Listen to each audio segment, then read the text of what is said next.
Alright, welcome to the vlog. Are you ready for today's adventure? Alright, so without any further ado, let's get this party going. Let's go.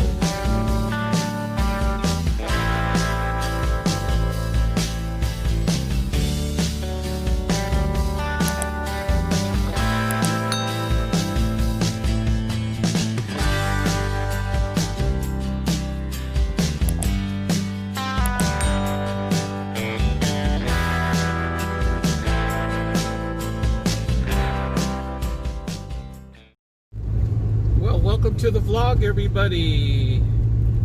Oh man, it's Friday. I'm so happy. Yes, Friday. That means off for Saturday, Sunday. It's an exciting time. Once you've been working hard the whole week long, everyone should be off on the weekends and just enjoying their days off. But we're on the move again today. It's Friday. The weather's beautiful out there. It's not too hot again. And I love the breeze. And I'm just roaming around town, driving around and see what's up, what's happening, if there's any excitement. So let's come along. Let's go on another Adventure Friday and see where the action is. All right. So I'm heading towards East Oakland, actually. And I'm not even sure I want to go on this part of town, but my car seems to be heading that way. And as usual, the roads suck here. Man, I don't know what's going on in this world. The cities are not taking care of their roads and streets. Gotta be careful right here. We got merging traffic. Look, this one patch of road they paved. They put new tar, and the rest of the road up ahead of it is bad. Oh man, here's the Oriental Tea House. They used to have dim sum. Looks like they're closed. Probably went out of business. It's a big restaurant. Nobody's buying, nobody's eating in. Well, I guess that guy who owns it, I actually know the guy who owns that place, and he's a jerk. I'm sure he has a lot of money already, because in the past it was a busy place. Well, the streets over here look pretty quiet. Don't see too many people again. You know, people are still afraid. People are still afraid to go out. And when you don't have that kind of money anymore to do stuff like you used to when you had a job, people tend to stay home. Look, that's the only thing great. See that Oakland sign? You know you're in Oakland when you see garbage all over the place. They don't even look at the garbage cans on the side. Oh man. Abandoned buildings still. I don't dare. Ooh, they got a Carl's Jr. here now. There's this mall. For years there was nothing there but an empty lot. But they seem to have a lot of stuff over there. They're open. There's a car stereo. Ooh, they boarded up everything over there. I'm going to turn off here. I'm not going to go any further down that road because it is dangerous. Dangerous in that stretch of road. It's bad neighborhoods. And it's, you know, the bad thing about Oakland is you got a mixture of good people, and then you got your neighbors that may be bad, maybe drug dealers, drug addicts. But there's still generally a lot of good people out in Oakland. You know, I grew up in Oakland, and I never experienced anything really bad. Ooh, look at this house. Do you see this house on the right? God, they got these huge pots. Wow. That's weird. Well, not weird, but just unusual. Why would they put stuff like that in front of your house? Big pot. I don't know if there's plants in it. I'm not sure. I gotta be careful around here. Look at these cars, man. They're speeding like crazy. Yeah, the people in Oakland, you're really horrible drivers. They think they own the road. Gotta be careful, people. I tell my niece who works out in Oakland that she's got to be careful wherever she's driving. Don't take chances out here. Now see this guy over here? Next guy in the black car. He passes me up. There's nowhere to go. The traffic is heavy.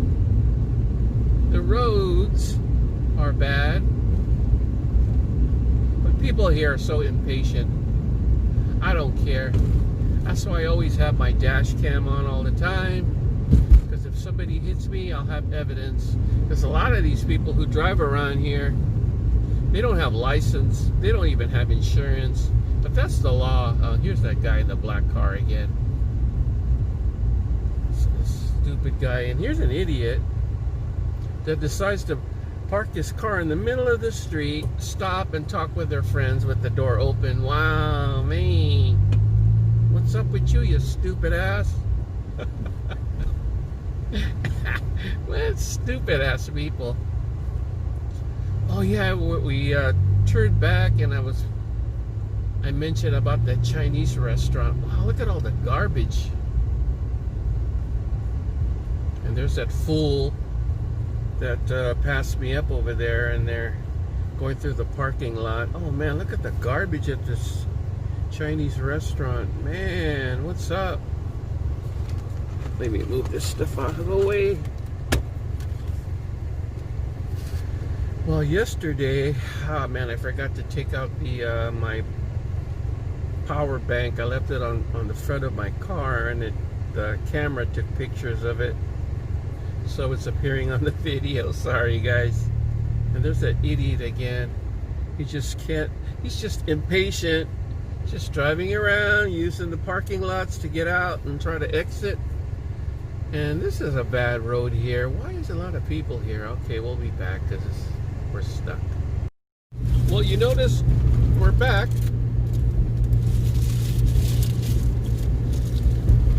And I wanted to talk about something that's quite interesting to me. I guess you guys out there may be wondering maybe the exact same thing I'm thinking. But, you know, when you go on Google search and you just happen to be looking for something, maybe something to buy, or you're just browsing and checking to see, you know, something that interests you. You may be looking at places to go on vacation. You may be looking at clothes, shoes, whatever you're searching for in Google. The funny thing is that when you finish browsing, if you ever look at your email, well, here's another thing too, and it's just not on Google, but if you go on eBay and Amazon, you know, you go on any of these search engines and you check to see things, and you look in your emails, and I'm sure you guys pay attention to that. I mean, you may have been looking at something the past hour or maybe the past day. You're interested in something. You're not really interested in buying it. Oh, here's a horrible road. Again, oh man, I'm just seeing this new building they put up here on my right. I have no clue what that is, but I see a lot of people coming in and out. But anyway, as I was saying, if you ever go to those search engines and you look at stuff, and then you go on your email, do you ever find out that the stuff that you were looking at, they put it on your email or advertisements or whatever, and they ask you, are you still interested in this stuff? And it's almost like whatever you do, whatever you search, whatever you go anywhere in Google or any of these search engines, they manage to put stuff there in your email and try to ask you, are you still interested, or this. I mean, I was looking at a selfie stick on eBay. Well, after I was finished browsing, I looked around on my email again, and I like to do it every day. And I see that the same item I was looking at or similar items are in my email, and I'm going, wow. I mean, you get this feeling that you're being tracked, or you're being, somebody's watching you, or observing the things that you do online. And don't you get scared? I mean, it's almost like somebody's watching you, whatever you're doing online, and I call that tracking you. And it's a scary thought, because why would you want anybody to flood your emails with stuff that you've been looking at and maybe you were not interested in? And I don't know if you guys have this on your app. It's called Newsbreak, and that's another thing. You read articles about what's going on in the nation, and you finish browsing and looking at that. Shoot, you look at your email, and they have the same information on your email. Oh, look, this is happening in Oakland, or this is happening in San Leandro. It's like, wow, what is it? And that's what's kind of scary, folks. You have all these big companies and big tech companies, and I mean, there's been a lot of talk about this. There's been a lot of concerns about people being watched over. It's like Big Brother watching over you. And I just, with billions of people all over the world, I'm kind of curious to see how these companies are able to track you, each and every individual. They're keeping an eye on what you look at, what you see, what your interests are. And another format that I think is kind of interesting and alarming to me is Facebook. And we've known this for quite a long time. Oh, by the way, I think Facebook and Google CDOs in the next few weeks are been called to a hearing in Washington to discuss this and try to see why. Well, in the case of another organization, Twitter,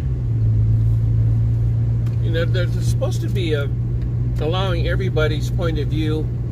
They're supposed to allow people to put their feelings and not to be discriminated on, or not to be prevented from putting on their, even your political views, whatever. You're not supposed to do that.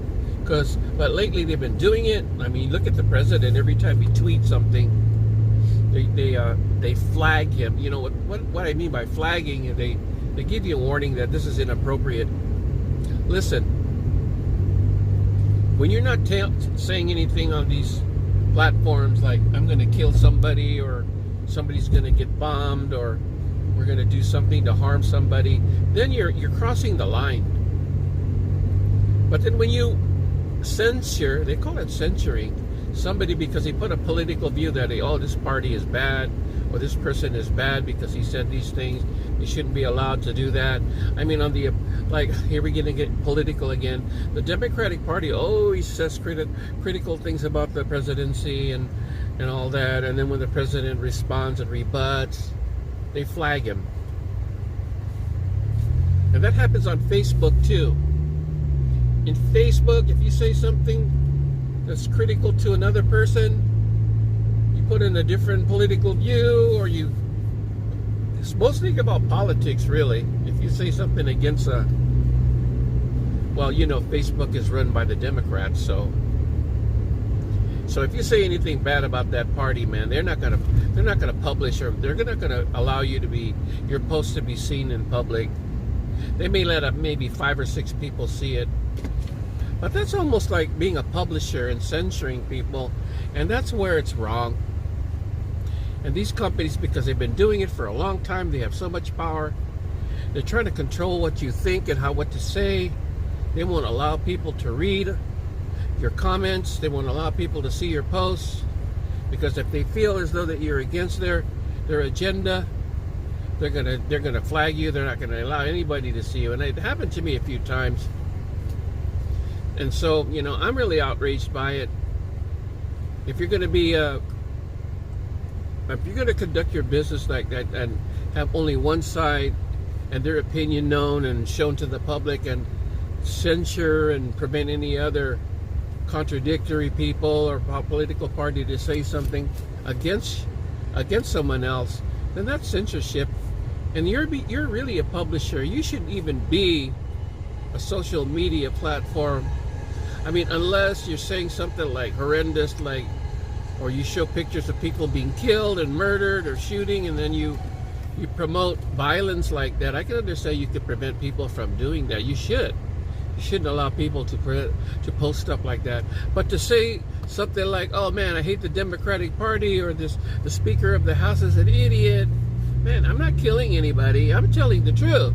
And yet they won't allow us to say those things. And that is wrong, man. You know, I'm passionate about life now and the future of my family and kids. And you should too.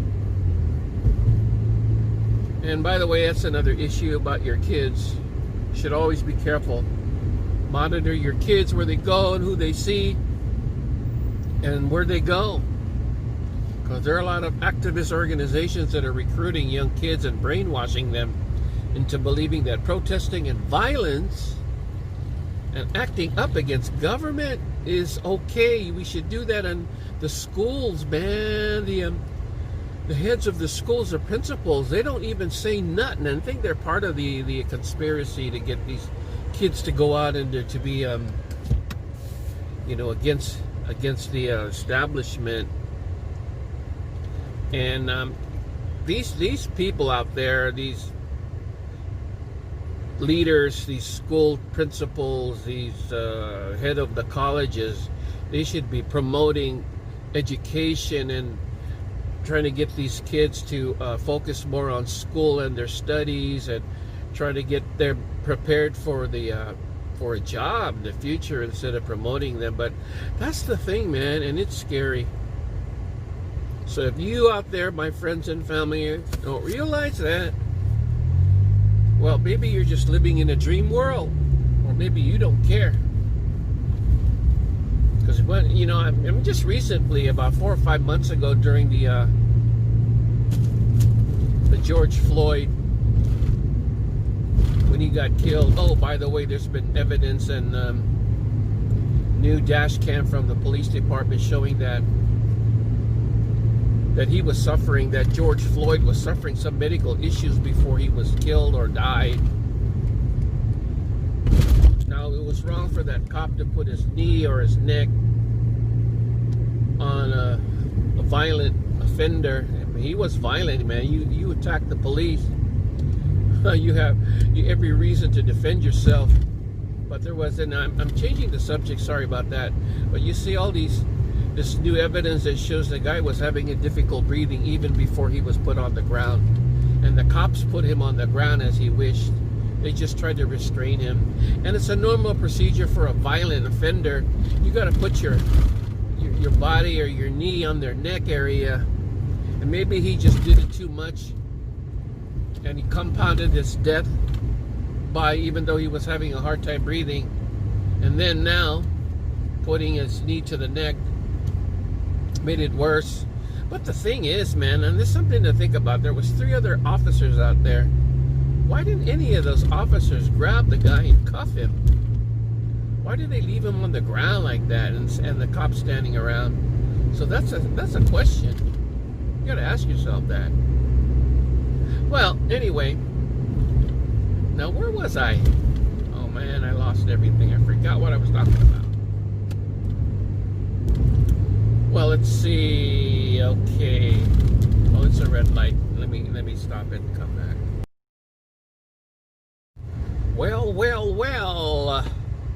We just passed a few restaurants. They have, man, it's weird. I'm telling you, it's really weird that you would set up tables in the middle of the street. You set up tables and chairs for people to eat on the street. That's pretty weird. Oh man, what is this place? Ike's Love and Sandwiches. That's closed.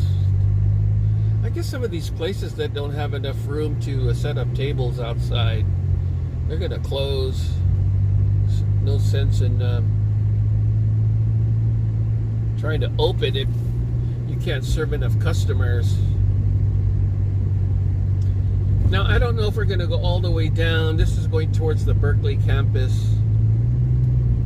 Not sure I want to go all the way that far. And if you guys have watched my vlogs in the past, I did go on the campus. It's really a beautiful, beautiful campus. I had plans to go to that school years ago, back in the 70s. Or was it the 80s? I'm not going to tell you. Because if I tell you what years, then you'll know my real age. But I'm not ashamed to tell you my age. But at age 66, I'm hoping to retire.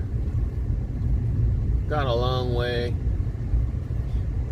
10 years. So that gives you an idea now how old I am. But look at this place. It's still okay, and it's still alive and vibrant. Oh man, this is this King, what is this? King Zen Chinese food. Oh, it's all takeout and shit. Look at this Guy Barn. What is this? Gordo Taqueria. Hey man, it's Friday, so you know people are waiting to buy food. I guess we can go cruise down by the campus and take a look and see what's going on. But we'll be back because it's red light. Well, that's the video for today, people. Thank you so much for watching. Please like, subscribe, and share my videos. And please hit the subscribe button at the bottom of the video.